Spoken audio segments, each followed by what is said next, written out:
What's next for IT? In today's economy, technology touches every aspect of the day-to-day operations of business. There has never been more pressure on IT to deliver for our organizations. So what can we expect over the next decade? We need to think differently about how we approach our work to continue to thrive into the future. This requires all of us to be intentional in how we look at our role going forward. Smart IT is an approach to getting the important things done by transforming the way we think, work, and lead. And now, let's disrupt the status quo, simplify the complex, and reduce risk the Smart IT way. Hello, everyone, and welcome to another episode of the Smart IT Podcast. Today, I would like to welcome Douglas Ferguson to the show. Douglas Ferguson founded a company called Voltage Control, which we'll talk about a little bit later. He's a thought leader and master facilitator of change, culture, and technology. He is also the author of 4 books, including Magic Meetings, Beyond the Prototype, How to Remix Everything, and How to Start Within. He has published in Forbes, Fast Company, Innovation Leader, and is a regular contributor to the Human-Centered Change. He publishes weekly on a podcast called Control the Room. Douglas, welcome today. Hey, thanks for having me, William. It's been a while since we chatted, and excited to do it on a recording here. I know. I think it's been a couple of years since we've had a chance to hang out and talk. I think I came to one of your training classes before. I was just blown away with all the work that you and Voltage Control has been doing. So it's been a great pleasure to kind of bring you on board the Smart IT Podcast. Yeah, it's great to be here. Well, on this show, Douglas, we're all about trying to look forward to the future, talking about IT, information technology as a profession, as an entity, kind of that technology engine for businesses as they kind of adjust themselves to market disruptions, different changes in the industry, to figure out how they can be competitive in the marketplace. So we're focusing on IT and all the things that I can look forward to in the next decade. And as we think about some of the things that the IT leadership team is facing, a lot of it is around the people's soft skills side of the house. So things like leadership, communications, human-centered design. And when I started to think about this podcast, your name popped up immediately. We're talking about the things for like communication and leadership, and then the F word. So that F word of facilitation, right? How do leaders facilitate things inside of their groups and teams to basically help deliver for their business? So let's take a little step back, Douglas, and just talk a little about facilitation and kind of your journey. Like, how'd you get into this whole thing called facilitation? And for our audience who doesn't know what facilitation is, can you kind of give us a little background on that? Yeah, absolutely. Maybe I'll start there just to give some context as you're hearing the story. If you really get to the Latin root of the word facilitation, is from the Latin root facili, which, is about to make easy. So we're essentially going to make things easier. And, often you might use it as a verb. Hey, what were you doing there? Well, I was just facilitating an introduction. I'm sure you've heard the word used in that way. Well, imagine if we take that a little bit further into a craft, into a skill set, into a set of tools that we can use to make work easier, to make collaboration easier, to make it easier to understand and relate to one another. And I'll come back to a word you used earlier, which was soft skills. I think that's something that gets used a lot. And often soft skills are a bit of a misnomer, and I like to refer to them as people skills. So if we're making it easier for people, that's really what facilitation is about. And I found my way into this work through a very circuitous path. And as someone who trains and mentors facilitators at Voltage Control, our facilitation academy, it's not surprising that I found this through a circuitous path, because there's no straight path to becoming a facilitator. Everyone finds it in their own unique way. And I'm no different than most other people. I was in that regard, but unique in my own path. So I was a software developer and became a CTO. I was managing software people, and then ultimately managing designers and product people, kind of owning the whole product development lifecycle. And I wasn't just curious in technology for technology's sake. I was always interested in how people can work their best together and how we can create sustainable work practices and processes by which we can just do better. And through that journey, just built a lot of tools and a lot of techniques that I was interested in. And I guess the real pivotal moment for me was when Google Ventures invested in my startup, and I got to work directly with the Google Ventures design team who were using facilitation and specifically a technique called a design sprint to help their portfolio startups be more competitive with others in the market. And so that was my aha moment that, wait a second, you can actually take these facilitation skills. And it actually was the first time I applied the label facilitation to the stuff that I was doing and started to realize that, wait a second, this is like real leadership. This is how we show up, and we're there for people and we help people solve tough problems. And so that was, to me, that moment with the Google Ventures team when they actually came on site and were there with me and my team, and I started to realize, wait a second, these people travel around for a living and do this. This it really called to me. Even though I was a CTO, I thought I can do this in my own unique way. And it's very interesting. I think most people think of, hey, you're in IT, you got the manager title, you got 10, 20, maybe 50 people below you. Maybe it's even larger. So you have some managers and some managers under that. So, hey, everybody just knows how to get a couple of people in the room and get stuff done, right? It's got to be easy, right? It's like turn the knob and you can get 10 people to develop new code, get another 20 people to kind of support the code, stand up new infrastructure in the cloud. It should all be simple, right? So I think a lot of people may be thinking, what's the big deal about facilitation, right? Can't anybody just manage and get people to do what they needed them to do? What are your thoughts on that? It reminds me of a question that I often hear or have heard in the past, certainly when training people on facilitation or any of the adjacent kind of training that we do. And, it always takes the form of, how do I get someone to, fill in the blank? And my reaction is always, you don't get people to do anything. It's like saying, how do I make a plant grow? Well, you don't make it grow. You can set the conditions for it to grow, but you can't imagine standing next to a plant and being like, I'm going to make you're going to grow for me. And I think that's how we have to think about any organism, right? And the humans are no different. And so it's really about setting those initial conditions. Like, what is going to create a satisfactory outcome? And also what's going to create a compelling environment for people to be in. So it's inviting folks in ways that provide a direct understanding to purpose.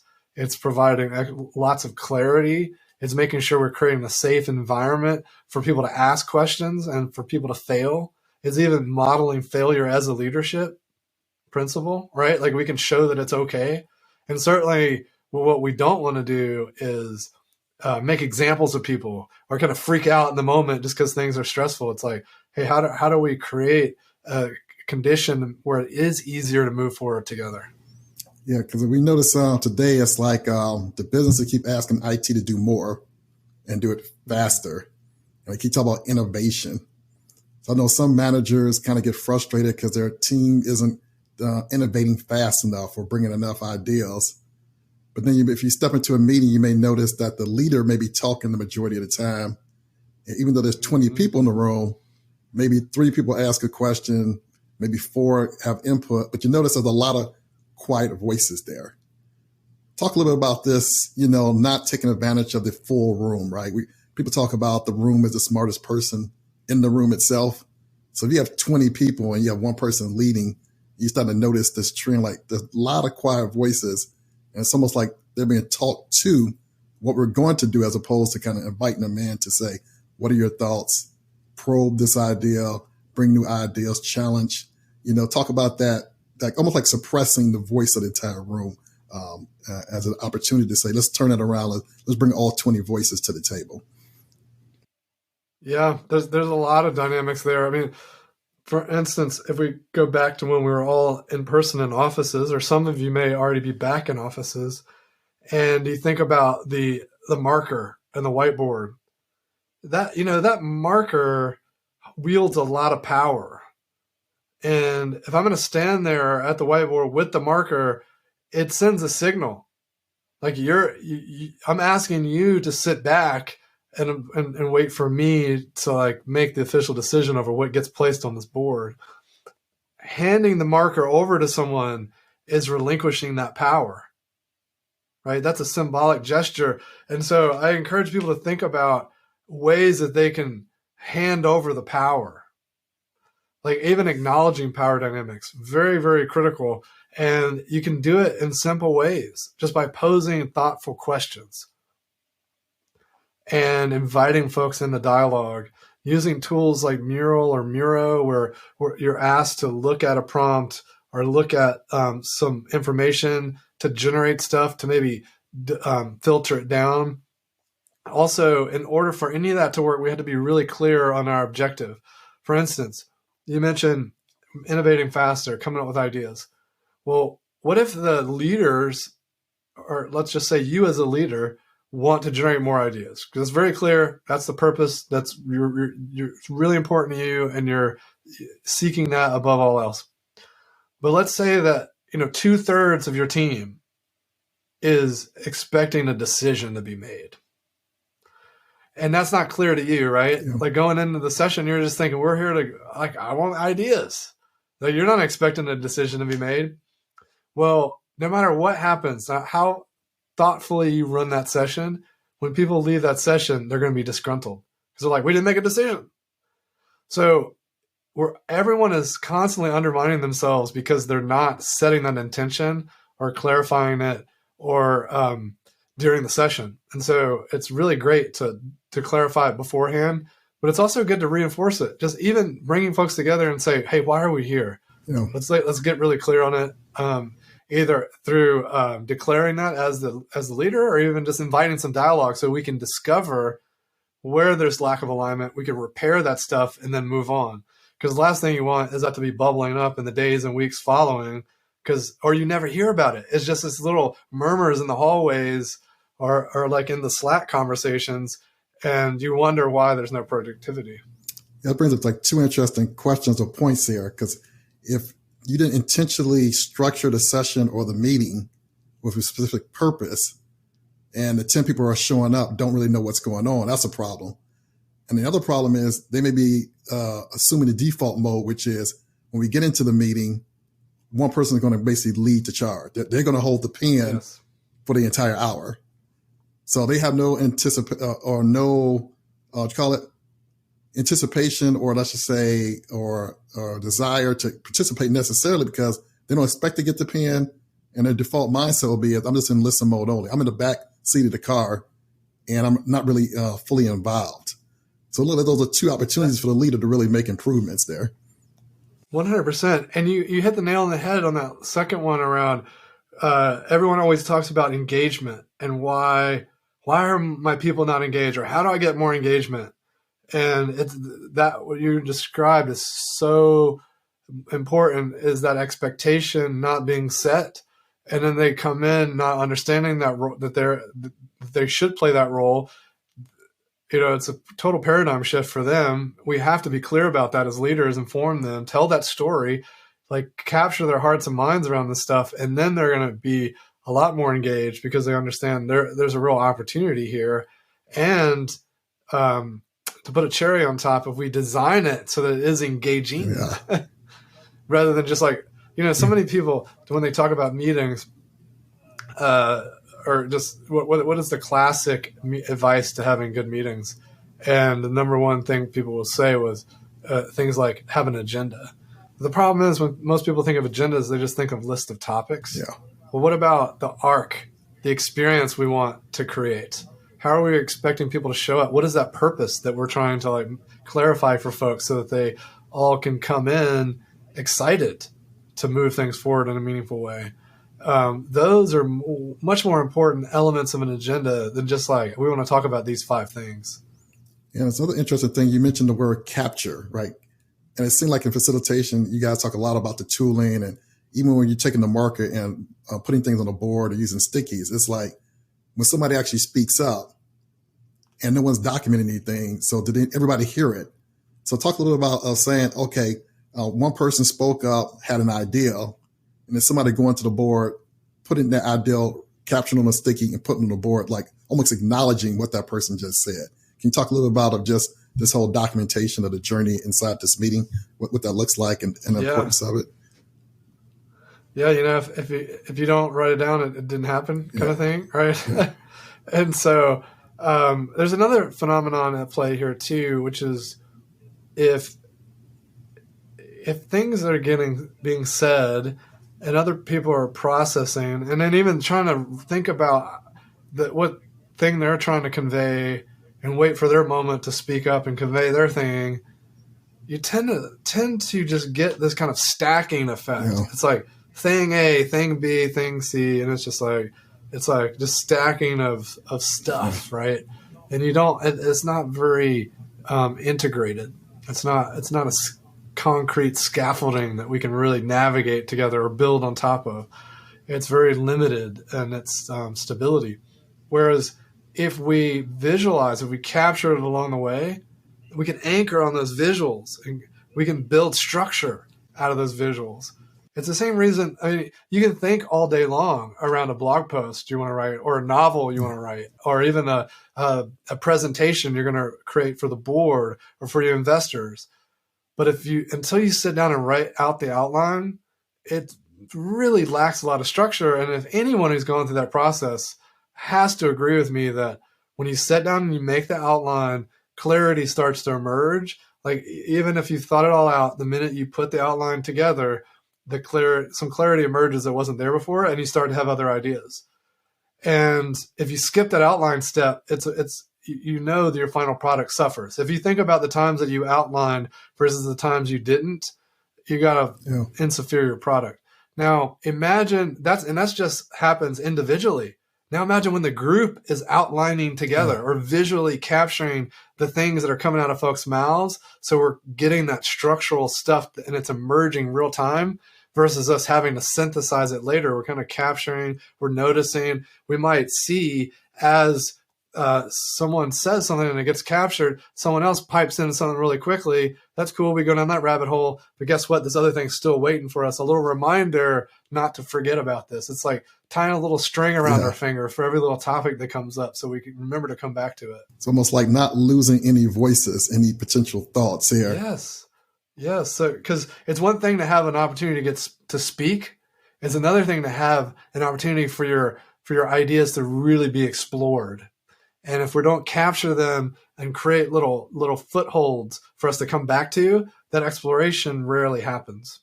And let's talk a little bit more about a little bit on facilitation, in particular, participatory decision making.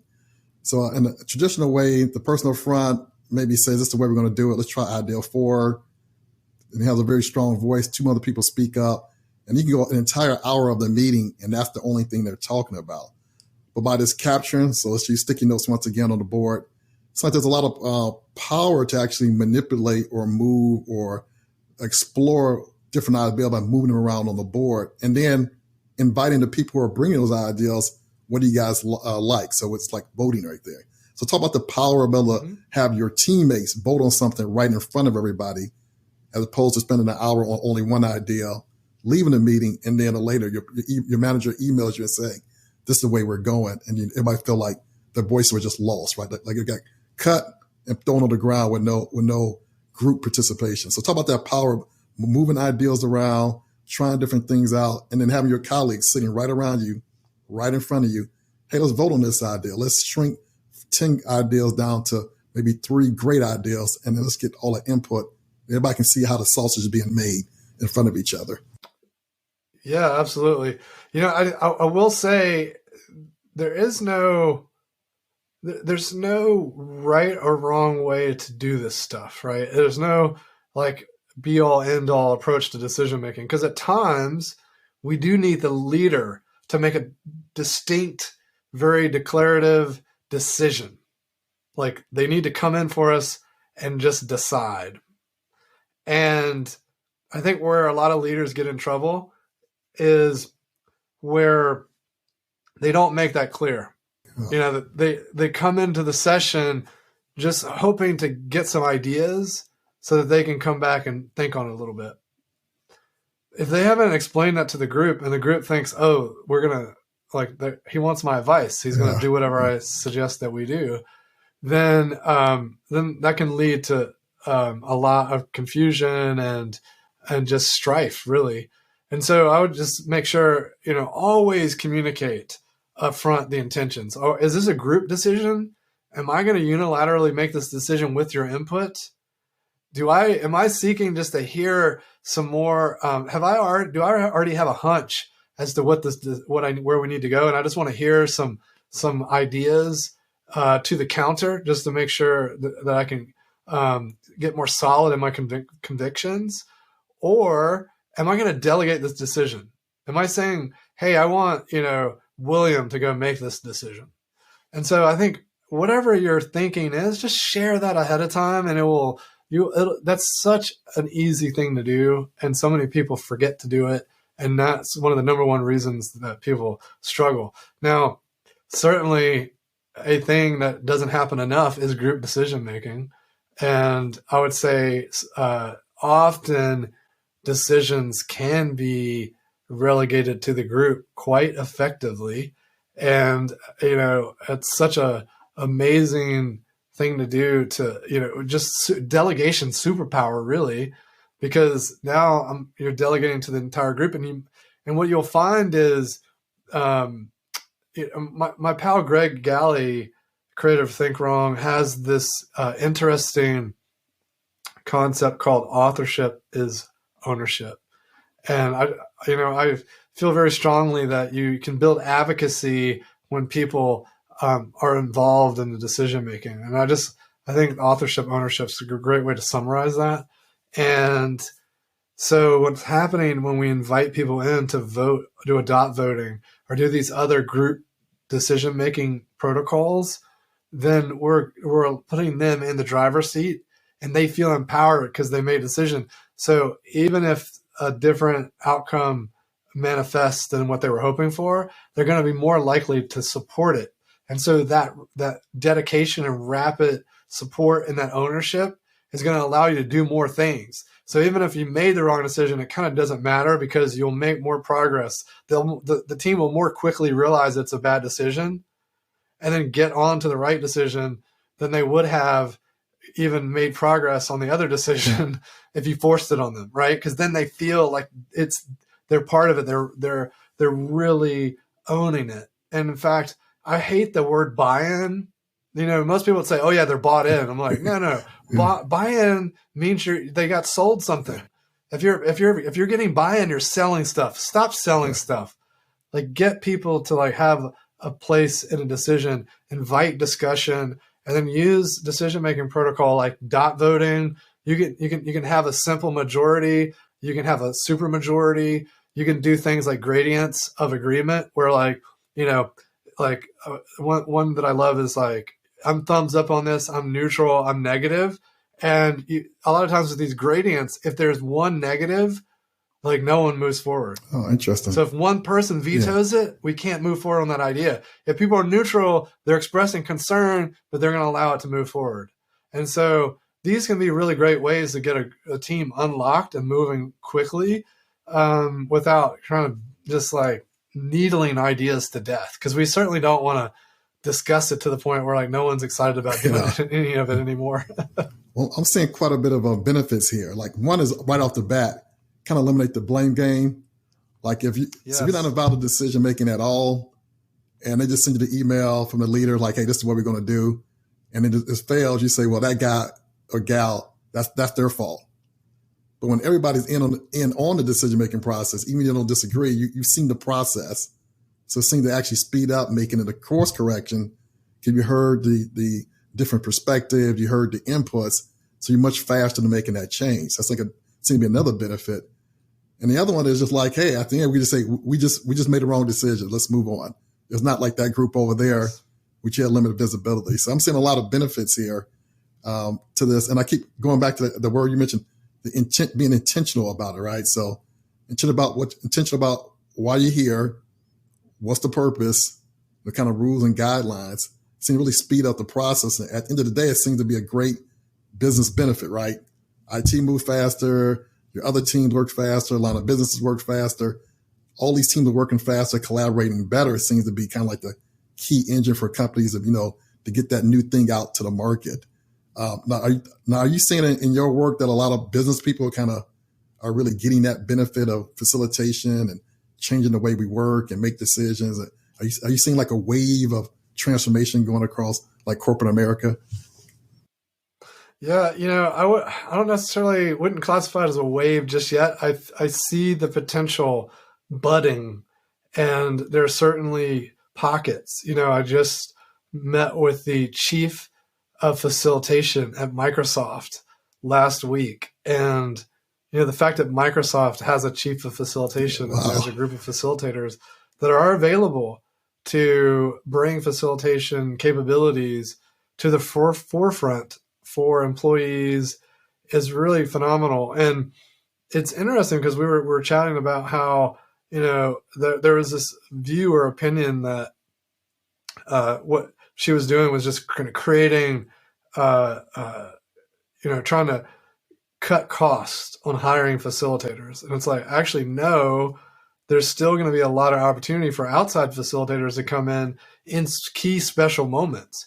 But if we can bring this capability in-house and make it part of like everyday work, then we're going to all level up as an organization and as individuals in a way that is profound. And we may actually decide there may be more times where an external facilitator comes in because we start to value the benefits of having these perspectives. And we're getting so nuanced in our understanding that like, wow, let's really embrace this. So I think more and more companies will start to, bring in these resources, and or we'll see groups that are really, I would say, well suited to start taking on these facilitation responsibilities, whether they're project managers, program managers, or even just leaders of any kind of cross-functional team. So design leaders, IT leaders, product leaders, and just any technology leader, really, because those skills and those efforts require a multidisciplinary approach, right? Those teams have lots of people with different titles and different skills and different backgrounds. And in those moments, those people skills really matter. We have to be great facilitators to bring people together, to help them to relate, to help them understand each other so that we can really collaborate at the top-notch level that we have and that we're capable of.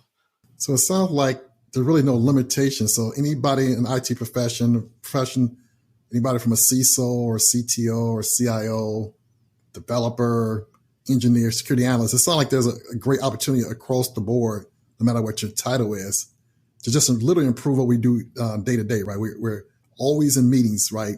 One way or another, there's meetings all over our calendars. So it seems like there's really no limitations for somebody to get better. So you know what? I'm making the goal here of being intentional about how we're showing up, how we're meeting, while we're meeting, and getting more out of the people who are showing up in the room. So it's like it'll be an exciting, really kind of a new skill set that anybody in IT can really kind of jump onto. Absolutely, I agree. It's something that everyone can benefit from. And another thing that's really fascinating is when companies start to become more aware of the power of these kind of facilitation skills and how running meetings and convening people in these ways. Once you really get tuned into the power, you even notice your one-on-ones are different. Okay. Just how you're showing up and being with people feels different. You also start to notice how you show up in meetings. because you start to have sympathy for those that are running the meeting and realizing like, oh, wow, they really haven't, no one's really helped them understand real facilitation. And so you as a participant can do little subtle things to make the experience better for everyone without ever really usurping power or dethroning them or making them feel awkward, but just how you show up as a participant, the questions you ask. You know, if you have a hunch that you think the purpose hasn't been clarified and you think people might be a little bit misaligned or have different expectations, just like really politely at the beginning of the session, you might ask, hey, I want to just make sure I understand what are we hoping to get out of the session today? Or what's our ultimate goal at the end? Just so I want to make sure I'm thinking through things right and giving my best attention to this. So can you help me understand what a good outcome looks like to you? And so even though a good facilitator is going to understand that, premeditate it, and take care of it as a participant, you can help people be better facilitators, even as a participant, but in a non-condescending way, you know, plus being really thoughtful, how you can be the best participant, understanding like what needs to happen in the moment. That's fascinating. Now, one of the things I've noticed over the years with you, you included it in your books. So you got the great famous saying, right? So Douglas famous saying, do the work in the meeting, which just blew me away, right? Because most times we're meeting to talk about stuff, planning to do stuff, and then pass out action item, then to lead a meeting for everybody to go actually do real work, right? Quote unquote real work. So just kind of talk about that concept. Like we start and have an hour. There's a lot that we can accomplish in an hour if we actually have people intentionally focusing on something very small, something definitive they can put your hands around. And if you have the right people in the room, you can get a lot done. So talk about this concept of doing the work inside the meeting itself, and like, you know, how you come up with it, and kind of, it's just a fascinating concept there. Yeah, it was really born out of what originally was this idea of rapid prototyping from the design community.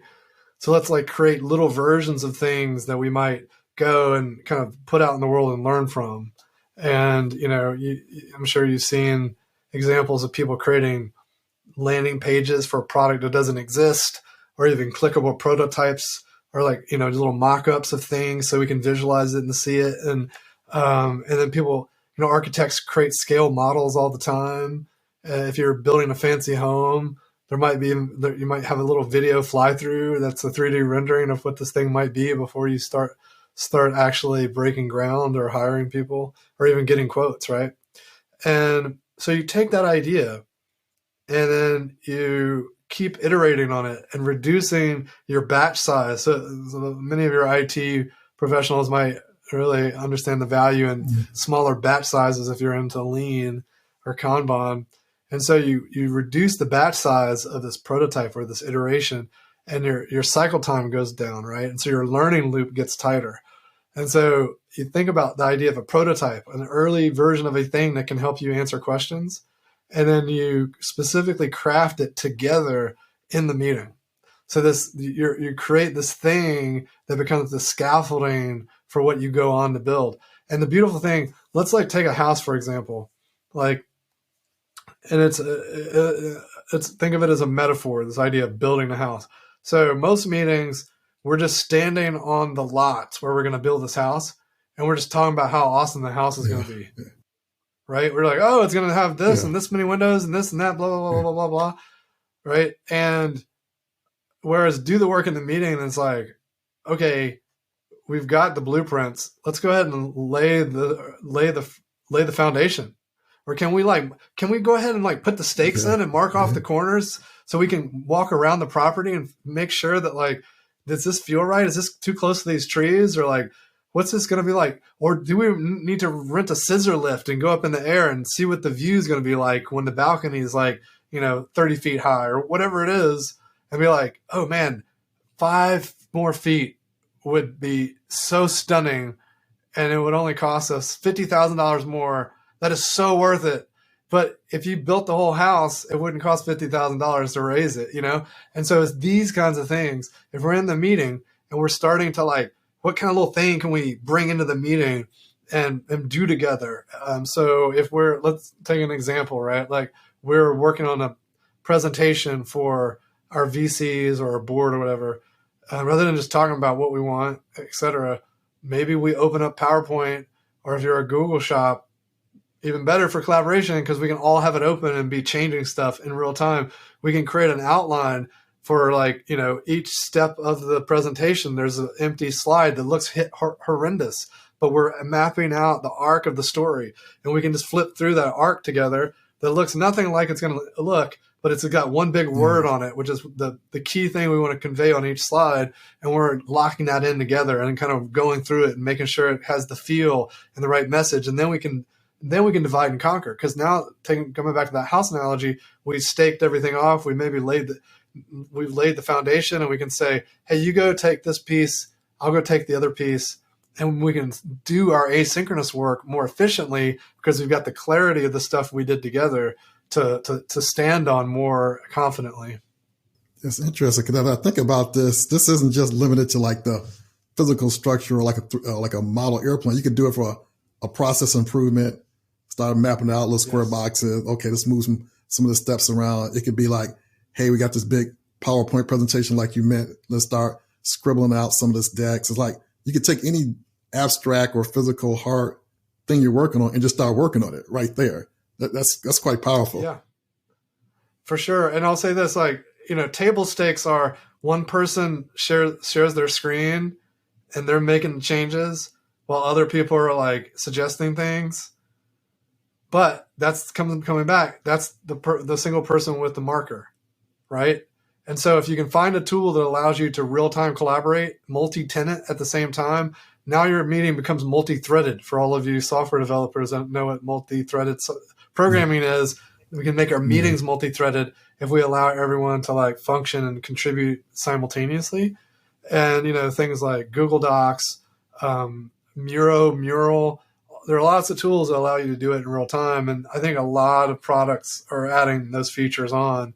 So it's becoming somewhat ubiquitous, but I don't see enough teams doing it. So definitely try to avoid the screen share whenever you can and get people in the actual work. So everyone's getting their hands dirty. We can get a lot more done. And in fact, like there's nothing, I would say, like I was going to say there's nothing wrong, but that doesn't even characterize it properly.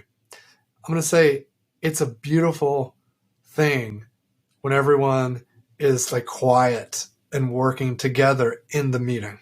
Wow. I was going to say there's nothing wrong if everyone's working and not talking, but it's actually a beautiful thing. It's better than not wrong, right? It's actually amazing when you can create the conditions by which those plants are growing. It's like saying a lot of opportunity, improve our collaboration, improve our knowledge sharing, brainstorming, getting prototypes out there faster, experimenting, innovating, speeding up, improving scaling. So like a lot of opportunity, not only for internal teams, but obviously IT itself to really be more impactful to the business and the organizations that they work for. So I'm really excited for the next decade for IT here. So a lot of different roles in IT, but like I said, you're not limited by the title that you have today to help make every interaction with your teammates or colleagues even better. So Douglas, this has been a fantastic discussion. We could probably go on for hours and hours and hours. But I just think this is a fascinating, great start. Now, if people out there listening to this podcast, they wanted to reach out to you and see what you're doing at Vulture Control, where can they find out more information about you? Yeah, I'm pretty active on LinkedIn, so people can find me there. Also, vulturecontrol.com is where you can come learn about our Facilitation Academy that we run, as well as our flagship Facilitation certification, which is a great opportunity to build these skills.